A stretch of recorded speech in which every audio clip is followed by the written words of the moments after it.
So communities of practice help organizations become learning organizations. They provide a forum, a space for people who are passionate about what they do to gather and become better at doing what they do, and in turn, help the larger organization. So COPs serve a variety of functions. For their members, they can help them improve their practice.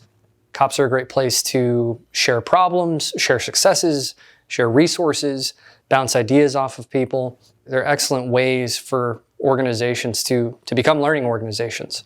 COPs are typically bottom-up phenomena or top-down. I think some of the most successful COPs are those that spring up organically but have top cover. They've got sponsorship or some sort of support from the leadership of the larger organization within which the COP exists.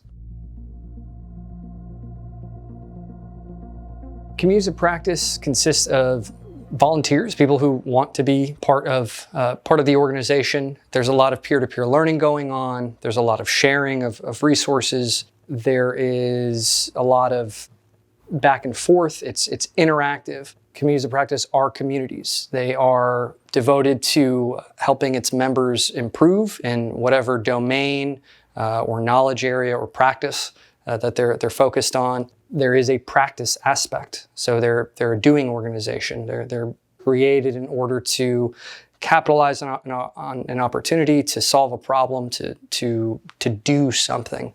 You've got kind of three layers or circles if you look at a concentric circle of a community of practice. So you've got your hardcore, again, your plank owners, the people who make the ship go. You've got your inner core, which is where probably most of your members lie. They're attending meetings or functions. They're contributing to the practice. And then that outer core. These are people who kind of come and go. They occasionally are involved. They might have an interest, but they're not contributing nearly as much or as frequently as your inner core and sort of hardcore. So COPs come in all shapes and sizes. They have varying degrees of leadership, of social interaction. You can have a COP in person, you can have a COP online. There's no one-size-fits-all for a community of practice. They often reflect the personalities of the people in charge and the interests of the membership. A community of practice in 1st Battalion, 7th Marines may look very different from a community of practice in 3rd Battalion, 5th Marines. When we talk about barriers to entry for a community of practice, let's use an infantry battalion. Let's say all of your rifle squad leaders get together. Barrier to entry to their community of practice would be, you got to be a squad leader, or maybe you have to be a sergeant, but there's something that separates you from everybody else. It's a prerequisite of sorts, and this is something that I think helps delineate the community of practice from the larger organization.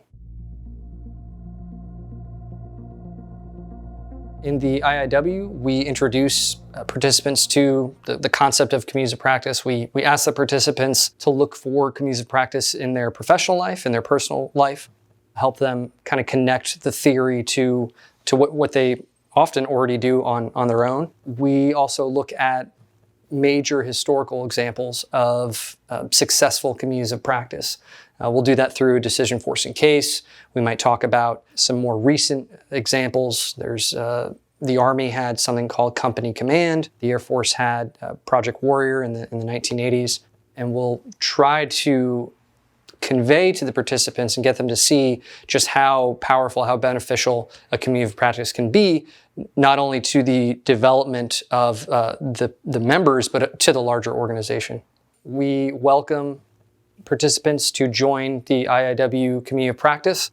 We use Facebook, a Facebook page. It's a closed group for participants to continue the dialogue, to continue to share their problems, share their successes, share resources, and join this group of practitioners who are trying to move the Marine Corps towards 21st century learning.